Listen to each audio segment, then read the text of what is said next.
All right, it's high noon Mountain Time, and so welcome to GIS Day 2022 live feed. Joseph Kursky here, your host. Happy to have you on board for GIS Day. I would like to be able to do the following with you all. I've got this Happy GIS Day web map, as you can see right here.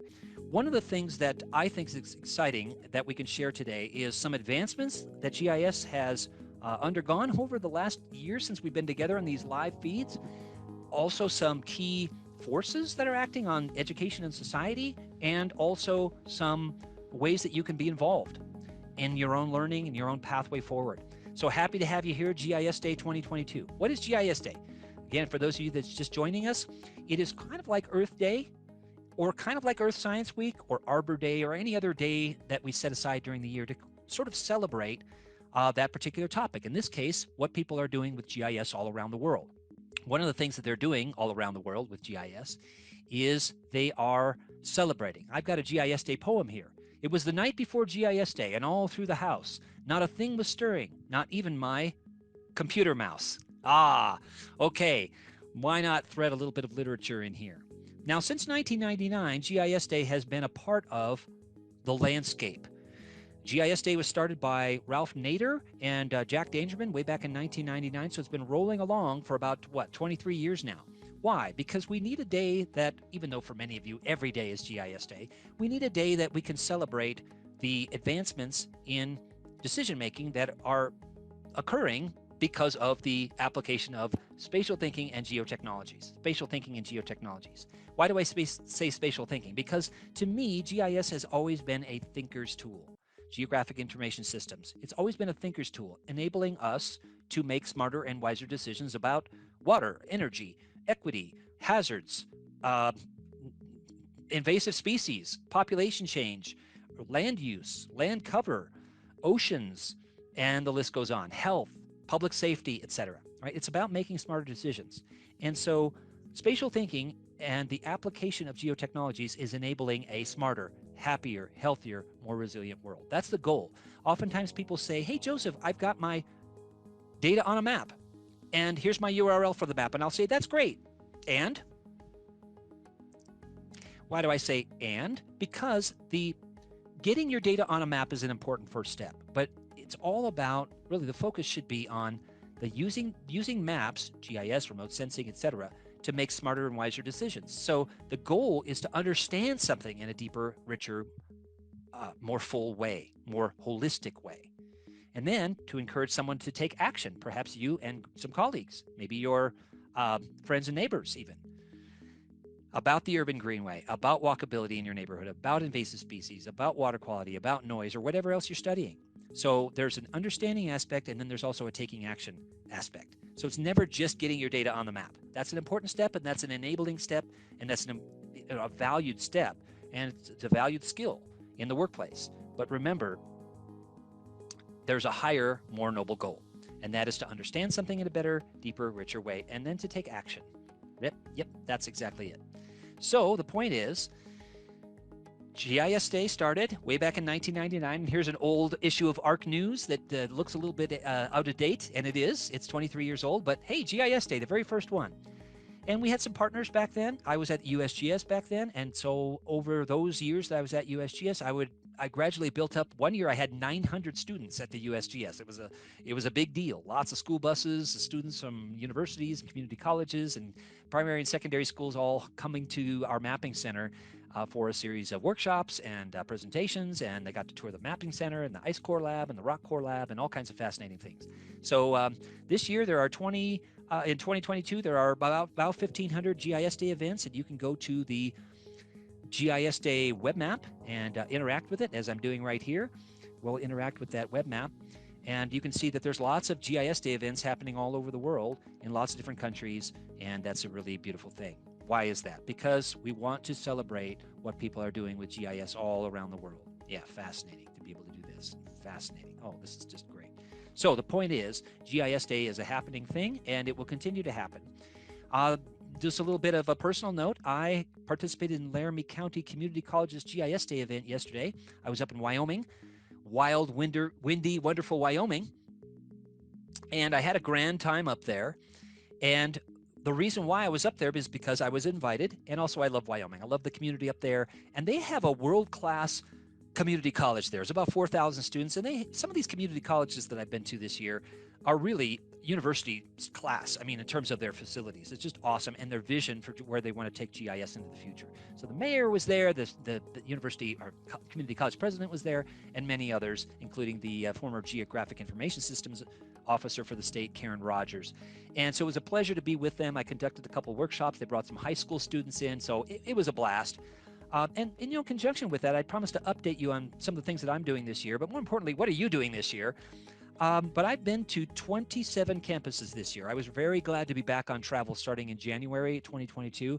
I dearly missed the travel as a geographer. It's great that we have Teams and Zoom and other ways of connecting, but there's nothing quite like actually being on a campus and actually being at a conference. So we had many of you were a part of the SRE user conference in July, as well as the education summit, and it was just great to see people face to face again. It's just we're a geo hugs. We're a connected community, and we dearly missed being together, didn't we? So that was what I did yesterday. And next week, I'm presenting at United Nations University. That'll be a blast as well. I've actually been to that campus, one of their campuses in Tokyo, some years back, and had a great time there. How can you or your colleagues host virtual GIS Day events? Well, I do have a set of resources, as you can see here.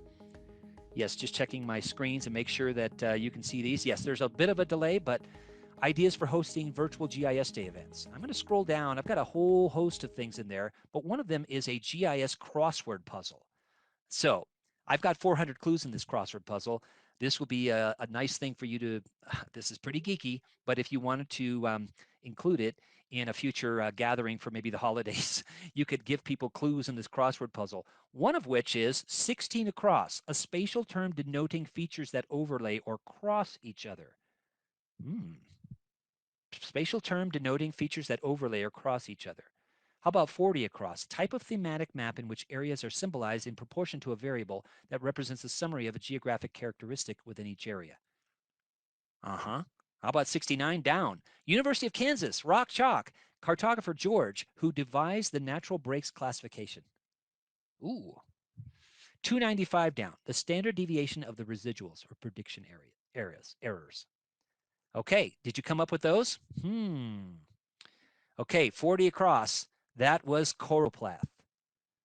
69 down, Jenks, George Jenks. 295 down is, well, you'll need to take the crossword puzzle. I'm not going to give you all the clues, but take this GIS crossword. Here's a little screenshot from part of it.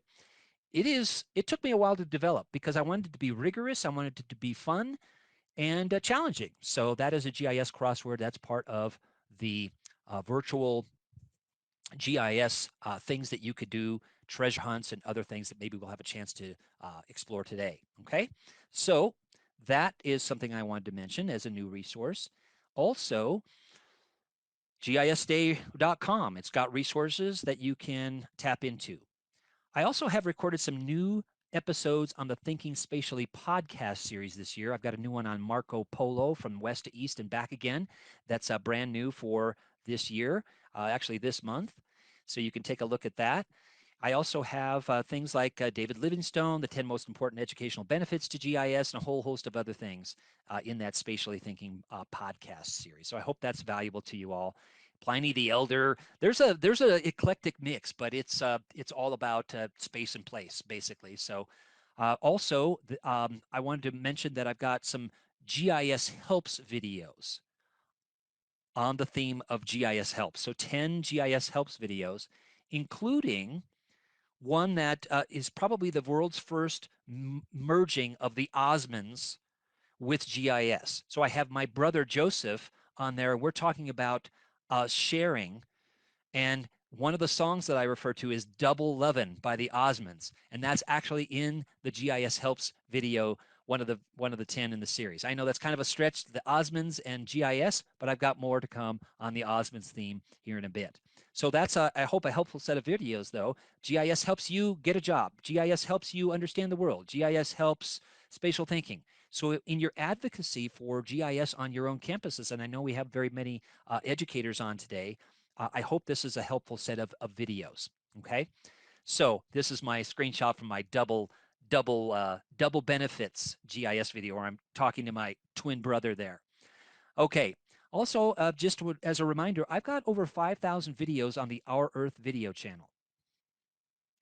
I've got some new ones, including one for this week called "Is It All Worth the Effort?" Is it all worth the effort? So this is my video on "Is It All Worth the Effort?" I don't want to give it all away, but it's a bit in a serious tone, and it is about this whole GIS and education thing that you and I are involved with. Keep on, folks. It's important. We need spatial thinkers. We need critical thinkers in society and in our educational systems, from primary to secondary to university, community, technical, tribal colleges, museums, and libraries. It is incredibly important now more than ever, right? With all the challenges that we face in communities, in our societies around the world. So don't lose heart. Keep up the fight. Keep up the advocacy. Tap on all the doors and windows in your college, in your primary school, in your university to say GIS and spatial thinking matter. And here's how you can actually use these in teaching, research, and also campus facilities, campus infrastructure mapping, campus safety, and others. So those three things: education, teaching and research, and campus facilities. So that's one of my new videos. I hope it's sparks some conversation and gets people thinking about, this is really important and we need to be doing this. Also this year, I wanted to mention that I've created several GIS-based resources. One is a complete Enviro GIS course. Oftentimes I get people saying, hey, Joseph, how do I design a whole course around this? Well, again, my course that I've developed and shared outside of a learning management system so everybody can look at it, I did it as a series of story maps in a collection. Now, collections are very powerful ways of showing a group of story maps. So that's how I shared them. You're welcome to use any or all of that course. I wanted to get it out there. It's not the end all be all, but I'm hoping that it helps you give some confidence that, hey, I don't have to start this whole thing from scratch. I can actually use some readings, some videos, and some other activities, hands-on activities, quizzes, and other things I've got in that course that Joseph created. Maybe I want to modify those for my own use, etc. But you're welcome to use that. I also have a GIS course newly published for the general public. Like, how do I introduce colleagues that are not GIS people to why this all matters? So I start with, as you probably would suspect, Living Atlas apps and other things where you don't even need a login. You don't even need to sign in. You're using the Drought Aware app. You're using the Wayback Imagery and other tools to introduce the general public. Okay, this actually matters, and I can actually be engaged in this. I have a new resource called What is Research and Why Does It Matter? And where I incorporate and encourage students, hey, research is not dull, it's not boring, it's important, and you can do it. Those are the themes in that resource. It's a story map. Also, I have a new ArcGIS dashboards course with videos. I love dashboards, and they are very compelling and easy to create, very doable. Fifth, using the ArcGIS exhibits app in instruction. There is a presentation mode in the classic ArcGIS online map viewer that many educators used because it sort of emulates PowerPoint in some ways. It's more powerful than PowerPoint, but it's a set of slides. Each slide is an interactive map. Well, you can do that now in the new map viewer with the exhibits app, and I show how to do that, and along with my geomorphology themed exhibits app. So alluvial fan, tombolo, uh, moraine, lava, etc. in there. I hope that's useful. And then finally, an introduction to GIS through 10 activities. So if I go to the introduction to GIS through 10 activities, I'm going to open that up in a new tab just so you can kind of get a sense of, okay, these are 10 short activities. I'm going to go into one of these. So I've got them broken up into basically two big story maps, part one and part two. The intro to this is, what is GIS? Why does it matter? How is it connected? How does it evolve? But I'm going to scroll down to activity 3, symbolizing, classifying, and charting data.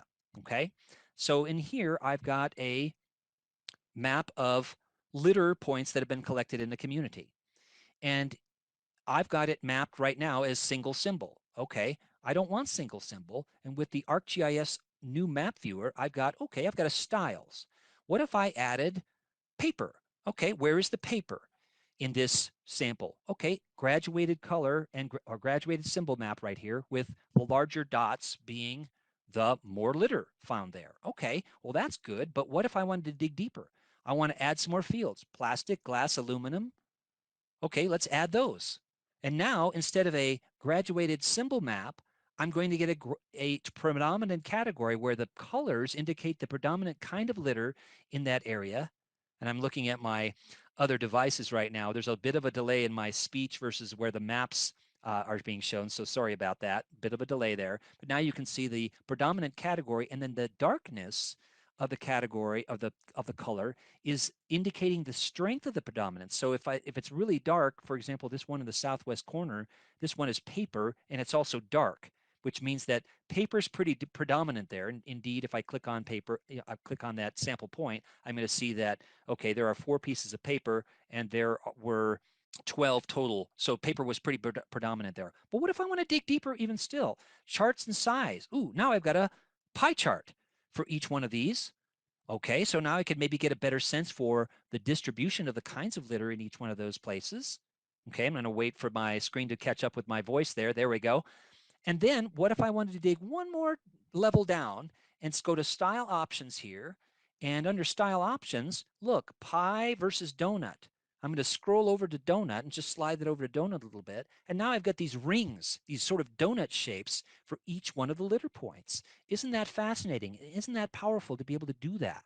Wow.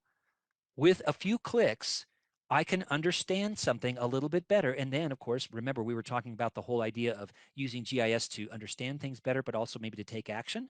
Do I need a litter campaign in my community? Do I need recycle bins? Do I need to do something else? So the point is taking action then. I understand this a little bit better, and now how can I encourage people through my mapping efforts with a GIS to take action?